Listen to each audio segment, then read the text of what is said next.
Hello student, आज हम बेलोनोग्लासेस के रिप्रोडक्टिव सिस्टम के बारे में आपको बताएंगे। ये बेलोनोग्लासेस की जो हम फिजियोलॉजी पढ़ रहे थे उसका ये लास्ट टॉपिक है आपका रिप्रोडक्टिव सिस्टम। अभी तक आपने जितनी फिजियोलॉजी देखी, digestive system, स्क्रेटिव system, respiratory system, तो ये क्या है आज का बेलोनोग्लासेस का लास्ट टॉपिक है आज। इसके बाद बेलोनोग्लासेस की फिजियोलॉजी जो है वो फिनिश हो जाएगी। तो इसमें हम क्या देख रहे हैं रिप्रोडक्टिव सिस्टम में, यानी बेलोनोग्लासेस का कैसे जनन होता है। रिप्रोडक्टिव सिस्टम में हम क्या देखते हैं, यानी इनका रिप्रोडक्शन कैसे हो रहा है, कैसे इनका डेवलपमेंट हो रहा है। तो बेलोनोग्लासेस जो है वो कितने तरह से रिप्रोडक्शन कर रहे हैं या जनन कर रहे हैं, 3 तरीके से कर सकते हैं। Asexual reproduction, regeneration and sexual reproduction. तो जो एसेक्सुअल रिप्रोडक्शन है ये सभी स्पीसीज़ में नहीं होता है, कुछ स्पीसीज़ में होता है। और रीजनरेशन जो है वो भी कुछ स्पीसीज़ में पाया जाता है। और जनरली जो इसमें रिप्रोडक्शन जनन होता है वो किसके थ्रू होता है, सेक्सुअल रिप्रोडक्शन के थ्रू होता है। अब यहाँ इनके अगर हम बात करें ए सेक्सुअल रिप्रोडक्शन, तो ए मीन्स ए सेक्सुअल रिप्रोडक्शन की अगर बात करें, ए मीन्स क्या होता है, एब्सेंट। सेक्सुअल यानी सेक्सुअली ऑर्गन, यानी जो इनके रिप्रोडक्शन में भाग लेते हैं सेक्सुअल ऑर्गन, वो क्या होंगे, एब्सेंट होंगे। यानी इसमें जो है सेक्सुअल ऑर्गन की ज़रूरत नहीं पड़ेगी। मीन्स बॉडी का कोई भी पार्ट होगा उनसे उनका जनन हो सकता है, उस बॉडी पार्ट से एक एनिमल बन जाएगा। रीजनरेशन क्या है, रीजनरेशन भी वही चीज़ है। मीन्स इसमें भी कोई सेक्सुअल ऑर्गन की ज़रूरत नहीं होगी, इसमें भी बॉडी के किसी भी पार्ट से वो बॉडी क्या है, रीजनरेट होकर दोबारा जनन कर लेती है और एक जंतु बना देगी। सेक्सुअल रिप्रोडक्शन, सेक्सुअली यानी इसमें सेक्स ऑर्गन की ज़रूरत पड़ेगी। तो ये सेक्सुअल ऑर्गन यानी इसमें क्या होगा, स्पर्म बनेंगे और ओवा बनेंगे, वो फर्टिलाइजेशन करेंगे, उससे जाइगोट बनेगा और जंतु का फॉर्मेशन होगा। मीन्स इसमें सेक्सुअली ऑर्गन की ज़रूरत होगी। तो अब हम देख लें कि ये सेक्सुअल ऑर्गन जो है वो कहाँ पे हैं और कैसे होते हैं बेलोनोग्लासेस में। तो इसके लिए आपको याद होगा बेलोनोग्लासेस जो कैसा एनिमल था, मीन्स ऐसे पॉइंटेड भाग था। ये क्या थी आपकी प्रोबोसिस, ये क्या था इसका कॉलर रीजन था, और ये क्या था आपका इसका बॉडी जो थी वो क्या थी, ट्रंक। ठीक, ये इसकी बॉडी थी। तो यहाँ ये तो हो गई प्रोबोसिस, प्रोबोसिस हो गया, ये क्या हो गया कॉलर, और ये क्या हो गया ट्रंक। ठीक, तो ट्रंक भाग में जो गोनाड पाए गए थे, गोनाड इसके क्या है, सेक्स ऑर्गन है। तो यहाँ पे ये विंग्स, जेनाइटल विंग्स, ऐसे पंख, जेनाइटल विंग्स लगी थी, यहाँ पे रिग्ड थी आपकी, और यहाँ पे गिल्स पोर थे, ये आपने देखा था गिल्स पोर थी। तो ये ब्रैंकियल रीजन है, यहाँ पे ये गोनाड इस तरह से गोल गोल से ये लगे रहते हैं ये। ठीक है, ये गोनाड है।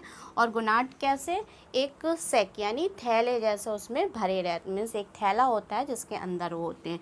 तो ये क्या हो गया आपका गोनाड, ये गोनाड्स हो गए आपके। तो ये गोनाड जो है वो किस में थे, एक सेक में बनते, मीन्स थैले जैसे रचना थी जिसके अंदर वो बनते, और वो एक डक्ट यानी एक ट्यूब के द्वारा जो है वो एक छिद्र से शरीर के बाहर यानी बॉडी से बाहर खुलते थे। वो जो ट्यूब थी गोनाड से गई थी वो क्या कहलाती थी, गोनोडक्ट कहलाती थी। और गोनोपोर जो छेद था वो क्या कहलाता था, गोनोपोर। गोनोपोर के थ्रू स्पर्म और ओवा बाहर छोड़ दिए जाते थे। अब ये गोनाड है, यानी अब इसमें आपको गोनाड पता है, गोनाड टेस्टिस या ओवरी दोनों हो सकती हैं गोनाड। तो इसमें मेल और फीमेल कैसे ऑर्गन्स होते हैं, वो सेपरेट होते हैं। तो अभी पहले ये आप देख लीजिए कि मीन्स गोनाड की पोजीशन कहाँ है। तो गोनाड की पोजीशन कहाँ है, ट्रंक भाग में।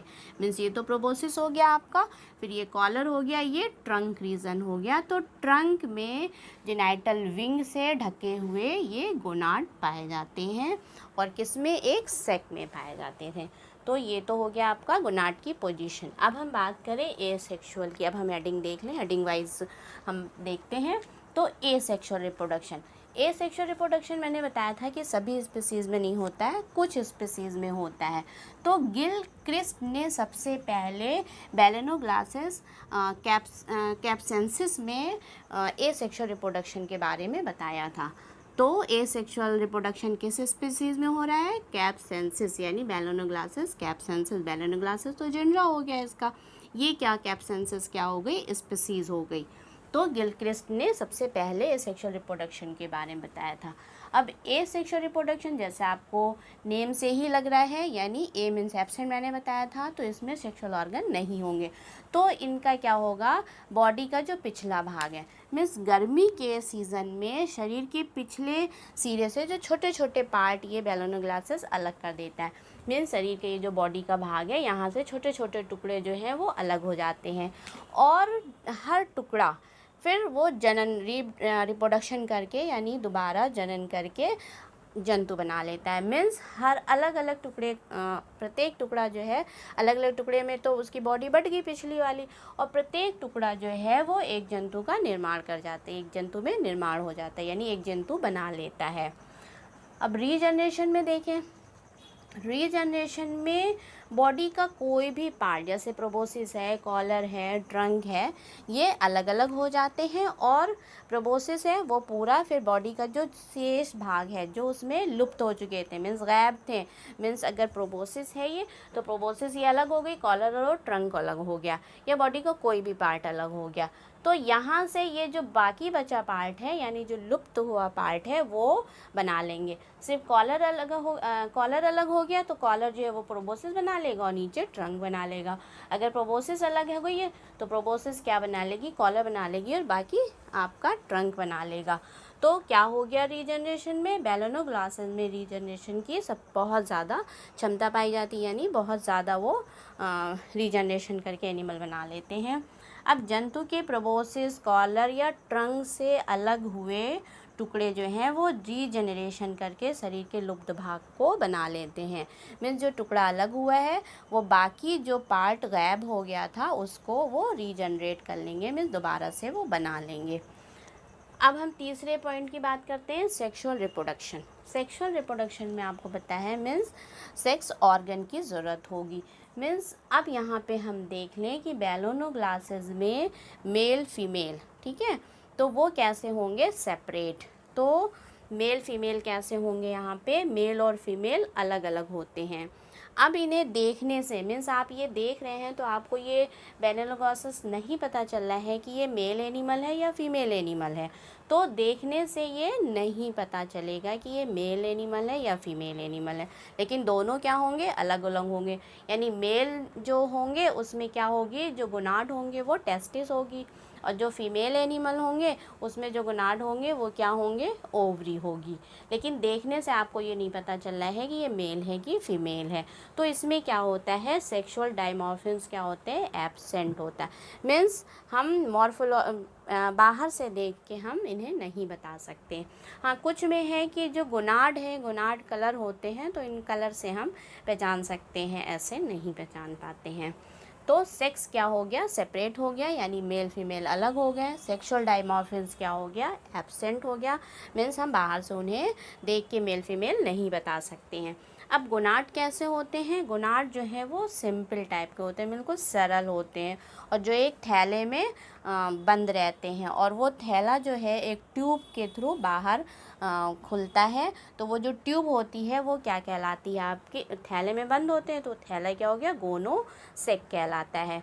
और जो सेक है वो एक ट्यूब के थ्रू बाहर, बॉडी के शरीर के बाहर खुलती है, तो वो ट्यूब क्या हो गई? गोनो डक्ट हो गई। और जो जिस छेद से वो बाहर खुल रहे हैं वो छेद क्या हो गया? गोनोपोर। वो छिद्र से हम क्या कहते हैं? गोनोपोर के द्वारा बाहर खुलते हैं। अब मेल गोनाड क्या होगी? टेस्टिस होंगे, और फीमेल गोनाड क्या होंगी? आपकी ओवरी होगी। तो टेस्टिस से क्या बनेगा? स्पर्म बनेगा, और ओवरी से क्या बनेगी? ओवरी से क्या बनेगा? आपका ओवा बनेगा। तो यहाँ पे हम देख लें कि मेल गोनाड जो है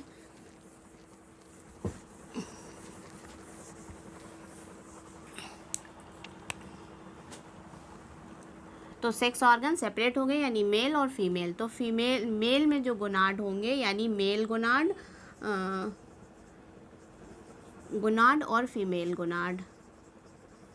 तो मेल गोनाड क्या हो जाएंगी, टेस्टिस, ठीक, और फीमेल गोनाड क्या होगा, ओवरी, ठीक है। टेस्टिस से क्या बनेगा, किसका फॉर्मेशन होगा,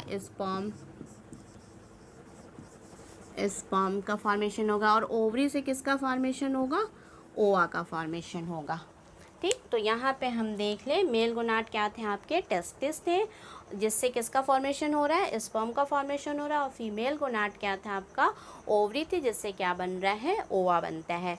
ये जो स्पर्म और ओवा है वो किसके थ्रू जो है, वो गोनोडक्ट के द्वारा पानी में छोड़ दिए जाते हैं, यानी बॉडी से बाहर पानी में आ जाते हैं। अब जहाँ इनका क्या होता है, पानी में बाहर आ गए तो बाहर पानी में इनका क्या होगा, फर्टिलाइजेशन होगा। तो पानी में जो फर्टिलाइजेशन हो रहा है यानी बॉडी के बाहर फर्टिलाइजेशन हो रहा है, तो ऐसे फर्टिलाइजेशन को हम क्या बोलते हैं, एक्सटर्नल मीन्स बाहर। तो ये एक्सटर्नल फर्टिलाइजेशन होता। और इंटरनल फर्टिलाइजेशन किसे कहते हैं, यहाँ पे हम ये भी क्लियर कर दें। इंटरनल फर्टिलाइजेशन यानी जब बॉडी के अंदर, यानी जो स्पर्म है वो बॉडी के अंदर ओवा से फर्टिलाइज करेंगे तो हम बोलेंगे इंटरनल फर्टिलाइजेशन। लेकिन बेलोनोग्लासेस में क्या होता है, एक्सटर्नल फर्टिलाइजेशन, यानी स्पर्म और ओवा जो है बॉडी के बाहर समुद्र में के पानी में आ जाते हैं, वहाँ इनका फर्टिलाइजेशन होता है। तो ये एक्सटर्नल फर्टिलाइजेशन हो गया। अब हम देखते हैं एक्सटर्नल फर्टिलाइजेशन के बाद अब क्या बनेगा, जब फर्टिलाइजेशन हो गया तो क्या बना, जाइगोट बना। मीन्स जाइगोट का फॉर्मेशन, उनका डेवलपमेंट कैसे हो रहा है, अब हम ये देख लें। तो अभी आपने देखा था, तो अब देख लें, यानी फर्टिलाइजेशन जो था वो कैसा था, एक्सटर्नल था। तो फर्टिलाइजेशन के क्या बाद बना, जाइगोट का फॉर्मेशन होता है, यानी जब ओवा और स्पर्म मिलते हैं तो क्या बनता है, जाइगोट का फॉर्मेशन होता है। मीन्स सपोज करिए कि ये जो है ये इसका स्पर्म है और ये ओवा है, ठीक है, ये ओवा है, ये हो गया स्पर्म और ये हो गया ओवा। तो ये इन दोनों का जब फर्टिलाइजेशन होगा तो ये क्या, मीन्स दोनों मिलेंगे तो क्या बनेगा, जाइगोट का फॉर्मेशन हो गया। ये क्या हो गया आपका, जाइगोट बन गया। मीन्स ये क्या हो गया, जाइगोट का फॉर्मेशन हो गया।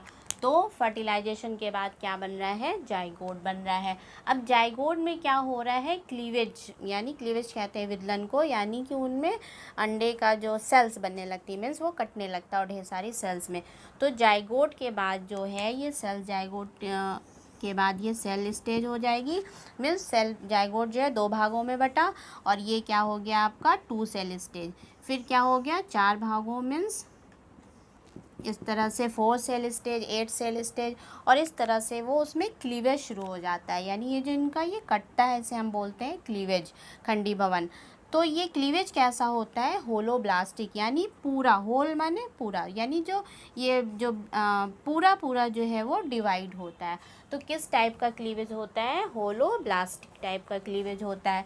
और ये ढेर सारी, मीन्स जब ये क्लीवेज शुरू होगा तो कई बार क्लीवेज होने के बाद ये क्या है, एक ठोस बॉल लाइक स्ट्रक्चर बन जाएगा जिसमें बहुत ढेर सारी सेल्स होंगी। तो ये क्या कहलाएंगी, मोरुला स्टेज, ठीक। तो क्लीवेज के फलस्वरूप जब ढेर सारे क्लीवेज होने लगेंगे तो उसके बाद क्या बनेगा, मोरुला बनेगा। तो ये स्टेज क्या हो गई आपकी, मोरुला बन गया, ठीक। मोरुला के बाद फिर क्या हो जाएगी, इसमें एक कैविटी बनने लगी, मीन्स एक कैविटी बनना शुरू हो जाएगी, जिसे हम कहेंगे, जब वो कैविटी बनने लगेगी तो वो स्टेज क्या कहलाएगी, ब्लास्टुला। और ये सारी सेल जो है वो किनारे किनारे अरेंज हो जाएगी। मीन्स ये जो है इस तरह से जो ये सेल्स हैं, ब्लास्टोमियर भी इसे बोलते हैं, तो ये किनारे किनारे अरेंज हो गई, ये इस तरह से किनारे किनारे लग जाएगी, ये सारी सेल्स हो गई आपकी। और बीच में क्या होगी, ये कैविटी हो गई। तो ये कैविटी क्या कहलाएगी, ब्लास्टोसील। और ये स्टेज क्या होगी, ब्लास्टुला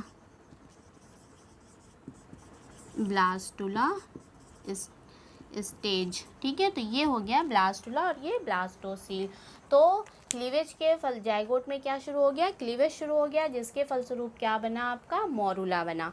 मोरुला जो है क्या, जब ढेर सारी सेल्स अरेंज हो गई और उसमें कैविटी बन गई तो वो क्या हो गया, ब्लास्टुला बन गया। और ब्लास्टुला में जो कैविटी होती है उसे हम क्या बोलते हैं, ब्लास्टोसील कहते हैं। इतना क्लियर हो गया। अब क्या होगा, ब्लास्टुला जो है वो कैसा होता है, पहले गोल, तो ब्लास्टुला कैसा था, पहले गोल था, बाद में कैसा हो जाता है, चपटा हो जाता है। मीन्स बाद पहले बॉल लाइक स्ट्रक्चर था, फिर कैसा हो गया, चपटा, मीन्स रोटी जैसे। तो रोटी भी आपकी गोल होती है और बॉल भी गोल होती है। तो बॉल कैसी है आपकी, पूरे तरफ से उठी हुई है, गोल सी है, और ये बाद में कैसा होगा, गोल ही होगा लेकिन चपटा हो जाता है। अब जो ब्लास्टुला में 12 से 14 घंटे बाद इसमें इन्वेजिनेशन, यानी इसकी जो वॉल है वो इन्वेजिनेशन कहते हैं अंदर घुसना, तो अंदर घुसना शुरू हो जाती है। मीन्स ये जो है जो ब्लास्टुला की वॉल है ये इस तरह से अंदर घुसना ये शुरू, मीन्स यहाँ से ये ऐसे अंदर घुस रही है। जैसे आप मान लीजिए कोई बैलून है, बैलून आपका फुला हुआ बैलून है, बंद है, ठीक है, उसमें आप उंगली ऐसे डालिए तो वॉल जो है, बैलून की जो वॉल है वो ऊपर जाके मिलने लगेगी, चिपकने लगी। तो इस तरह से यहाँ पे इन्वेजिनेशन मीन्स ये अंदर घुसने लगेगी और अंदर घुसते घुसते कहाँ पे आ जाएगी, मीन्स इस तरह से यहाँ पे आ जाएगी ऐसे। ठीक, तो यहाँ पे एक छोटा सा ये पोर खुला रहेगा, जिसे हम क्या बोलते हैं, ये पोर क्या होगा आपका, ब्लास्टोपोर हो जाता है। तो ये क्या कहलाएगा, ब्लास्टोपोर। और ये जब डबल लेयर होगी, मीन्स एक ये लेयर होगी, एक ये लेयर हो गई, मीन्स ये सेल जो थी ये कहाँ हो गई, अंदर चिपक गई। मीन्स एक यहाँ पे तो सेल है, एक यहाँ पे भी सेल की लेयर, मीन्स ये सेल लेयर थी ये वाली, और ये वाली जो ऐसे अंदर घुसी है यहाँ पे भी ये सेल लेयर हो गई। तो ये डबल लेयर हो गया, मीन्स द्विस्तरीय हो गया। मीन्स कैसा हो गया आपका, डबल लेयर, द्विस्तरीय हो गया। अब ये क्या कहलाया आपका, गैस्टुला। तो इसमें ब्लास्टुला में क्या हो गया, 12 से 14 घंटे बाद इन्वेजिनेशन शुरू हो गया, जिससे ये क्या हो गया, डबल लेयर्ड हो गया, मीन्स द्विस्तरीय हो गया, जिसे क्या कहते हैं, गैस्टुला कहते हैं। अब गैस्टुला में ये जो बीच में आपकी जो ये इस तरह से बन रहा है, गैस्ट्रोसेल कैविटी भी हो जाएगी, और ये क्या बना है, जो कैविटी है आर्चेंट्रान कहलाती है। तो ये कैविटी क्या हो गई, आर्चेंट्रान, या आर्चेंट्रान की रूफ हो गई, ऊपर छत जो है ये आर्चेंट्रान की छत हो गई। तो ये एक आर्चेंट्रान इसके अंदर बन गई। तो ये क्या, किसका निर्माण हुआ, एक आर्चेंट्रान बन जाती है जो ब्लास्टोपोर के द्वारा बाहर खुलती है। और ये आर्चेंट्रान जो ये कैविटी है ये कहाँ, इस किसके थ्रू, यानी ये ब्लास्टोपोर के द्वारा बाहर खुली हुई है। अब ये गैस्टुला क्या होगा, एक्सिस के साथ, अपने एक्सिस के साथ लंबाई में बढ़ने लगेगा। तो गैस्टुला क्या है, अक्ष के साथ लंबाई में बढ़ जाता है। और आर्चेंट्रान का जो यहाँ की जो कैविटी होती है, ये आर्चेंट्रान की कैविटी क्या हो गई, वो आपकी कंस्ट्रिक्शन, यानी उसमें संकीर्ण, यानी दबने लगेगी। तो यहाँ पे ये तो आपका ये था, ठीक है, और यहाँ पे ये जो कैविटी है ये मीन्स ऐसे, मीन्स यहाँ पे इस तरह से दबने लगी। तो ये इस तरह से कैविटी, ये तो ये आर्चेंट्रान की ये कैविटी, तो यहाँ पे ये कंस्ट्रक्शन यहाँ पे हो जाने लगेगा, सिकुड़न होने लगेगी, और जिससे ये क्या बन जाएगी, सील, एक कैविटी अलग हो जाएगी, जिसे हम क्या बोलेंगे, प्रोटोसील। तो ये कैविटी कैसी हो गई, प्रोटो मीन्स आगे की तरफ बन रही है, तो ये हो गई प्रोटोसील, प्रोटोसील, ये बन गई प्रोटोसील।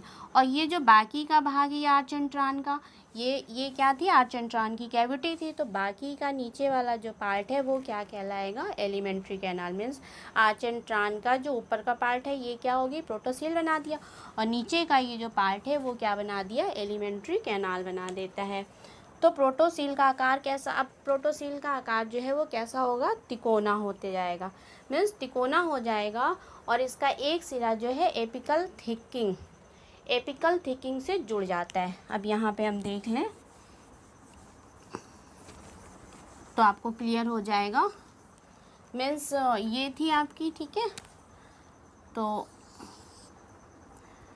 ये कैविटी जो है वो कैसी हो गई, तिकोनी हो गई, ठीक है। और यहाँ पे एक हाइड्रोपोर से ये बाहर, और ये आर्चेंट्रान का, ये आपका, ये पूरी आर्चेंट्रान की कैविटी थी, तो ये आपका है यहाँ पे एपिकल थिकनिंग से ये जुड़ जाएगा।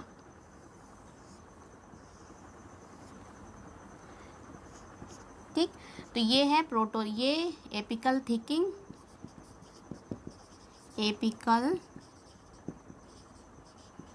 थिकनिंग, और ये क्या है, आपकी प्रोटोसील कैविटी है। ठीक, ये एक पोर के थ्रू बाहर खुलती है। इस पोर को हम क्या कहेंगे, हाइड्रोपोर। ये क्या हो गया, हाइड्रोपोर हो गया, हाइड्रोपोर। हाइड्रो मीन्स होता है वाटर, तो ये क्या हो गया, जल रंध्र भी इसे बोलते हैं। तो ये प्रोटोसील है वो हाइड्रोपोर के थ्रू बाहर खुलती है। ये एडल्ट में क्या बना लेता है, प्रोबोसिस बना लेता है। तो ये, और ये जो पोर है ये क्या है, प्रोबोसिस पोर बना लेती है। और ये जो पार्ट है, ये पार्ट क्या बनाएगा, ट्रंक बना लेता है। तो इतना क्लियर हो गया। यानी प्रोटोसील का आकार कैसा हो गया, तिकोना हो गया। और इसका एक सिरा जो है वो किससे जुड़ गया, एपिकल थिकिंग से यहाँ जुड़ गया। और नीचे जो डॉर्सल वाला तल है वो क्या है, डॉर्सल वाला जो सरफेस है वो किससे, एलिमेंट्री कैनाल बना लेगी। दूसरा सिरा जो है वो एम्ब्रायो के डॉर्सल तल पर एक पोर के द्वारा क्या हो रहा है, बाहर खुल रहा है नीचे वाला सिरा। और ये पोर क्या कहलाया, हाइड्रोपोर। मीन्स ये पोर क्या हो गया, ये आपका हाइड्रोपोर बना लिया और के द्वारा बाहर खुल जाता। और ये एडल्ट में क्या है, जो है एडल्ट में क्या कहलाएगा, ये क्या बना लेगा, प्रोबोसिस बना लेंगे। और ये प्रोबोसिस पोर बना लेंगे। अब हम इसका आगे का डेवलपमेंट देख लें। तो अभी देखा था आपने, तो डेवलपमेंट अब इनका जो हम देख रहे हैं, तो डेवलपमेंट जो हो रहा है वो कैसे हो रहा है, दो तरीके से हो रहा है।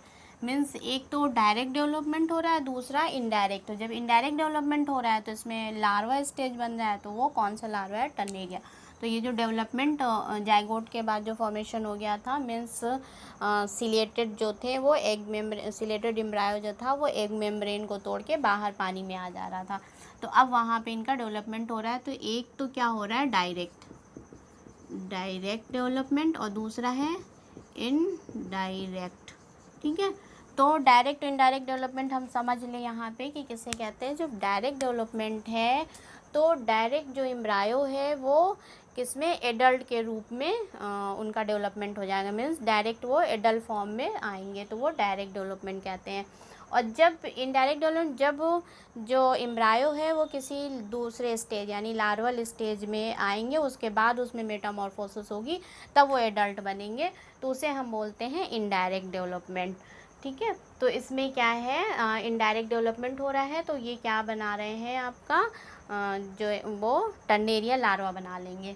तो अब जो इस डेवलपमेंट की अवस्था में क्या क्या चीज़ें, कौन कौन सी स्टेज आती हैं, तो डेवलपमेंट के स्टेज में इसमें क्या बनने लगते हैं, सीलिया बनने लगते हैं और एक एपिकल टुफ्ट बन जाता है। मीन्स यहाँ पे ओवल ये था, तो इस तरह से यहाँ पे जो प्रोटोसील ऐसे ये कैविटी थी, ये तिकोनी हो गई थी। तिकोनी कैसे जुड़ गया, और ये क्या, आर्चेंट्रान की कैविटी क्या, एलिमेंट्री कैनाल वाला पार्ट बना लेता है। तो ये एपिकल टुफ्ट, यहाँ पे थिकिंग है, यहाँ से ये जो आर्चेंट्रान की कैविटी थी यानी जो प्रोटोसील कैविटी थी, इससे ये जुड़ गई। तो यहाँ पे ये सीलिया, ऐसे सीलिया निकल आते हैं और ये टुफ्ट के रूप में ये क्या आते हैं, एपिकल टुफ्ट। एपिकल टुफ्ट बना, मीन्स ऐसे ढेर सारे एक झुंड सा यहाँ पे सीलिया निकल आते हैं। तो ये क्या बना लगता है, सीलिया बनने लगते हैं इसमें डेवलपमेंट के स्टेज में। और क्या बना लेते हैं, एपिकल टुफ्ट बना लेते हैं। अब सीलिया जो है एम्ब्रायो, इस तरह के सीलिएटेड जो एम्ब्रायो है वो एक मेम्ब्रेन को तोड़ के बाहर पानी में आ जाता है। और ये पानी के बाहर आ गया सीलिएटेड जो एम्ब्रायो है, और ये एक्सिस के साथ लंबा होने लगता है। मीन्स अपनी एक्सिस के साथ ये क्या होगा, लंबा हो जाएगा। और लंबा होके क्या किसमें क्या बनाने लगेगा, आपका टर्नेरिया लार्वा बना लेगा। अब यहाँ हमने टर्नेरिया लार्वा को कुछ पॉइंट्स दे दिए, क्योंकि अलग से एग्ज़ाम में पूछा भी जाता है अक्सर 2 नंबर में कि टर्नेरिया लार्वा के बारे में बताइए, उनका डायग्राम बताइए। तो ये टर्नेरिया लार्वा आपका है, इसलिए मैंने यहाँ पे इसको अलग से बता दिया है कि उसमें क्या क्या होता है, कैसे होता है।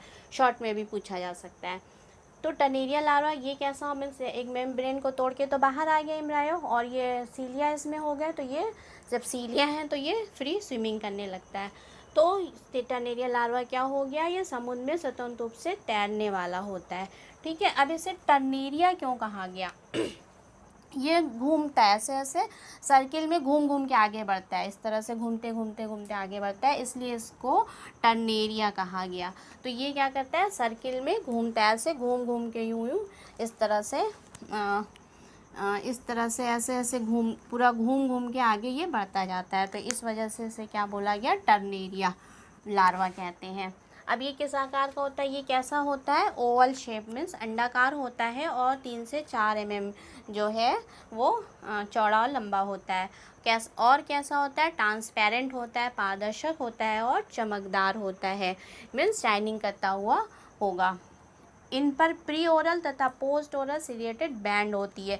अब यहाँ पे देख लें, मीन्स ये कैसा हो गया, ओवल शेप हो गया और कितना हो गया ये कितना लंबा हो गया, ये आपका 4 mm और ये कितना चौड़ा हो गया 3 mm। ठीक है, 4 mm और 3 mm हो गया। ट्रांसपेरेंट हो गया, चमकदार हो गया, इस पे सिलिएटेड ये हो जाएगा आपका सिलिएटेड, यहाँ पे ये सारी जो है आपकी सिलिएटेड बैंड हो गई है। ठीक, और कैसा होगा इसमें, और क्या होगा, टीलो टॉर्च होंगे।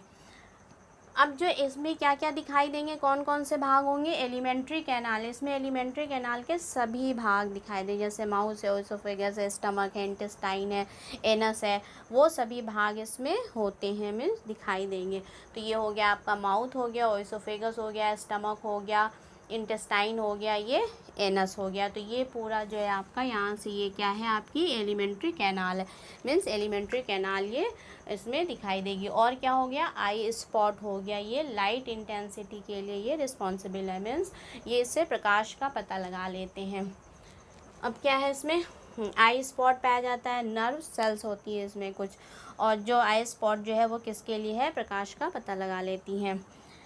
कुछ समय तैरने के बाद ये क्या होता है, एडल्ट में रूपांतरित हो जाता है, मीन्स मेटामॉर्फोसिस मेटामॉर्फोसिस करके किस में चेंज हो जाता है, एडल्ट में वो चेंज हो जाता है। तो अब यहाँ पे हम इनका मेटामॉर्फोसिस का कुछ पॉइंट देख लें।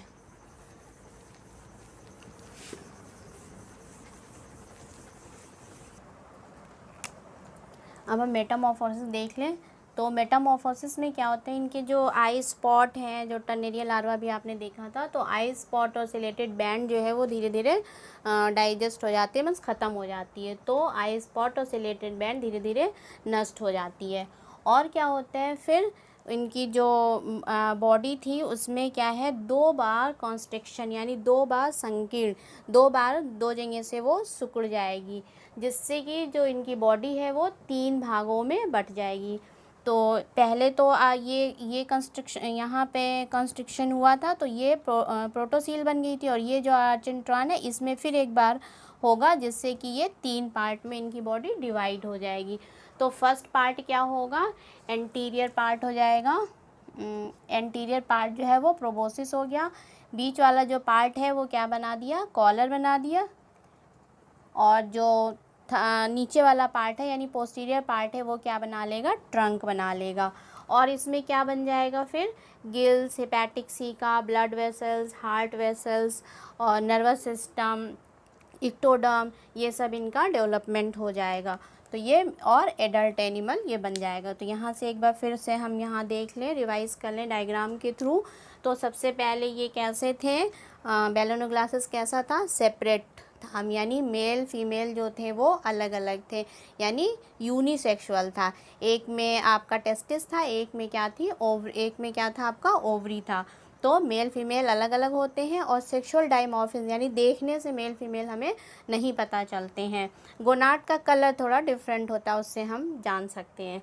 तो वो अपना जो मेल है, मेल गोनाड से किसका फॉर्मेशन हो रहा है, स्पर्म का फॉर्मेशन होता है। मेल गोनाड से स्पर्म और फीमेल गोनाड से ओवा का फॉर्मेशन हो गया, और ये गोनो डक्ट के थ्रू गोनोपोर द्वारा पानी में छोड़ दिए गए। पानी में इनका क्या हो, स्पर्म और ओवा का क्या हो गया, फर्टिलाइजेशन हुआ। ये स्पर्म और ओवा ये क्या कर रहे हैं, फर्टिलाइज कर रहे हैं और क्या बना ले रहे हैं, जाइगोट का फॉर्मेशन हो गया। तो ये जाइगोट मीन्स पानी में आ गए, तो पानी में जाइगोट आपका है। तो जाइगोट का फॉर्मेट, जाइगोट में क्या शुरू हो गया, क्लीवेज, यानी उनका खंडी भवन शुरू हो गया। तो 2 सेल, 3 सेल, 4 सेल, 8 सेल ऐसे स्टेज बनती गई और एक बॉल लाइक स्ट्रक्चर बन गई, वो क्या कहलाई आपकी, मोरुला। तो मोरुला से फिर क्या है, बीच में कैविटी बनना शुरू हो गई और ये सेल क्या है, किनारे किनारे अरेंज होने लगी। तो शुरू में तो ब्लास्टुला कैसा था, गोल था, बाद में कैसा हो गया, चपटा हो गया।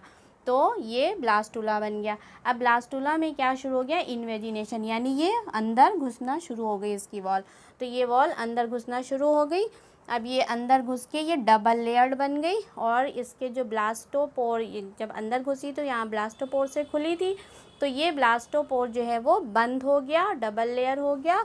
और यहाँ पे ये क्या हो गया, कंस्ट्रक्शन यहाँ पे शुरू हो गया। मीन्स एक इनकी जो आर्चेंट्रान है वो कंस्ट्रक्शन होने से दो पार्ट में बट गई। एक जो है वो क्या बना ली, प्रोटोसील, दूसरा ये पिछला भाग जो आर्चेंट्रान का वो एलिमेंट्री कैनाल बना ले रहा है। तो ये क्या बना लिया इसने, प्रोटोसील बना ली, जो किससे, एपिकल थिकनिंग से जुड़ गई जाके। और यहाँ नीचे की तरफ जो है एक पोर बना लेगी जिसे हम क्या कहेंगे, हाइड्रोपोर।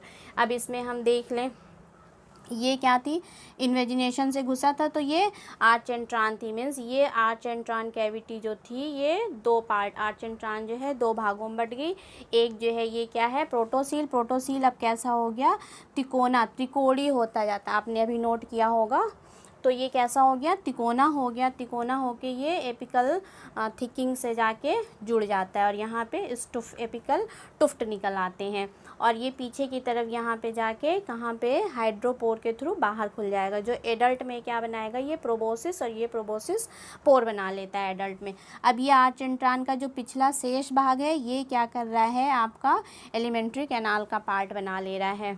तो अब यहाँ पे हम देख लें ये लार्वा का डेवलपमेंट हो रहा है। मीन्स ये अब ये जो है इस फॉर्म में क्या है, ये एग अभी किसके अंदर था, मेम्ब्रेन के अंदर था। ये एग मेम्ब्रेन है, एग मेम्ब्रेन के अंदर यहाँ तक फॉर्मेशन हो गया। अब जब ये सीलिया ये सिलेरी टुफ्ट आ गए, सिलेटेड टुफ्ट, एपिकल टुफ्ट आ गए।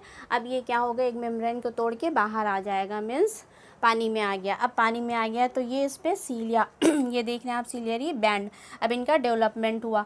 तो डेवलपमेंट में क्या क्या बन रहा था, मैंने अभी बताया था, सीलिया डेवलप्ड हो जाते हैं। तो यहाँ पे ये सीलिया डेवलप्ड हो गए। आई स्पॉट डेवलप हो जाते हैं जो लाइट के लिए सेंसरी होते हैं। तो ये अब फ्री स्विमिंग करने लगता है। तो ये टर्नेरिया का न्यूली टर्नेरिया भी है।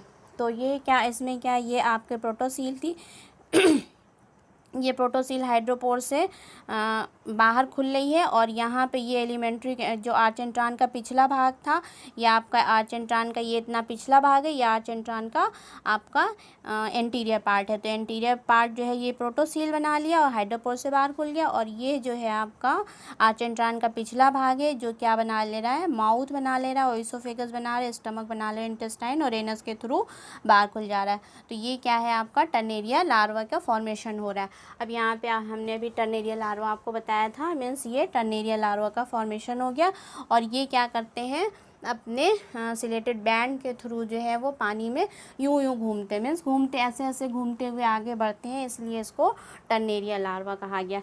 अब इनमें क्या होगा, फिर से कॉन्स्ट्रिक्शन होगा, मीन्स इनकी बॉडी फिर दो बार सिकुड़ेगी। तो ये तो एक बार सिकुड़ा, प्रोटोसील यानी प्रोबोसिस का फॉर्मेशन ये हो चुका था। यहाँ पे आपने देखा था ये प्रोटोसील जो है प्रोबोसिस और ये हाइड्रोपोर यानी प्रोबोसिस पोर बना रहा था। अब ये नीचे वाले पार्ट में फिर कंस्ट्रक्शन हुआ तो ये क्या बना लिया, आपका कॉलर और आपका ट्रंक रीजन बना लिया। अब इसमें क्या हो जाए, ये प्रोबोसिस हो गया, ये प्रोबोसिस पोर, आपने ये हाइड्रोपोर जो देखा था ये बना लिया, प्रोबोसिस पोर बना लिया, ये प्रोबोसिस पार्ट बना लिया, प्रोबोसिस सिलोम बना लिया। ठीक है, अब यहाँ पे प्रोबोसिस के आधार भाग के क्या बन जाएगा, कॉलर बन जाएगा। और यहाँ से ट्रंक रीजन में फर्स्ट गिल पोर, एक पहली गिल पोर, जैसे जैसे इस एनिमल का एज बढ़ती जाती है वैसे वैसे गिल पोर की संख्या बढ़ती जाती है। तो फर्स्ट गिल पोर हुआ, फिर कुछ दिनों के बाद फिर इसमें सेकंड गिल, इस तरह से गिल पोर आपकी बढ़ते जाएगी और एनिमल जो है ये पूरा एनिमल का डेवलपमेंट हो जाएगा। ये एनिमल आपका डेवलपमेंट यहाँ पे यानी प्रोबोसिस हो गया, कॉलर हो गया और ये ट्रंक रीजन हो गया। और ये गिल्स पोर धीरे धीरे दो थी, अब 2 से 3, इस तरह से ये आपकी प्रोबोसिस जो है प्रोबोसिस तो हुई है। प्रोबोसिस से की अपेक्षा जो है ये ट्रंक रीजन जो है वो ज़्यादा तेज़ी से ग्रो करता है, तेज़ी से बढ़ेगा। प्रोबोसिस जो है वो थोड़ा स्लो ग्रो करेगी। तो ये भाग जो है वो प्रोबोसिस से ज़्यादा ट्रंक तेज़ी से ग्रो करेगा और एडल्ट एनिमल का फॉर्मेशन हो जाएगा, मीन्स एडल्ट बैलोनोग्लासेस बन जाएगा।